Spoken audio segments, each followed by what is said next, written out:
Šok video. Luna Đugani je ostala upamćena po prošlom učešću u realitiju Zadruga kao nadmurena i prevarena od strane bračnog para Slobe i Kije, kao i okarakterisana kao žrtva njihove manipulacije. Da li je to tačno, zauvek će ostati misterija, a mi samo možemo da donosimo naš sud. Ipak, ako vam se Luna učinila kao naivna i kao žrtva, mnogi će posle video snimaka sa kanala da promene svoj stav i mišljenje. Stanje Dobrović već danima pokušava da dokaže kako je Đuganijeva manipulator, a izgleda da su neke stvari počele da izlaze na čistac. Sada ispliva video gde Luna, dok puštaju snimak na kom razgovara sa Markom Miljkovićem, otvara usta i ponavlja naučeni tekst.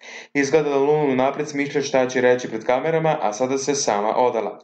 Izgleda da je blogerka nije ni svesna da se ovim potezom sama otkrila, već zagledala u prošli snimak, samo od sebe počela da naučeni tekst priče ponavlja sebi u bradu, ne razmišljajući. Da li je produkcija tražila od Lune da smišlja scenariju i da li će posle ovog raskrinkavanja ostati miljenica, ostaje da sačekamo i vidimo. A da li ćete nakon ovog snimka vi verovati u Lunine reči, pišite nam u komentarima.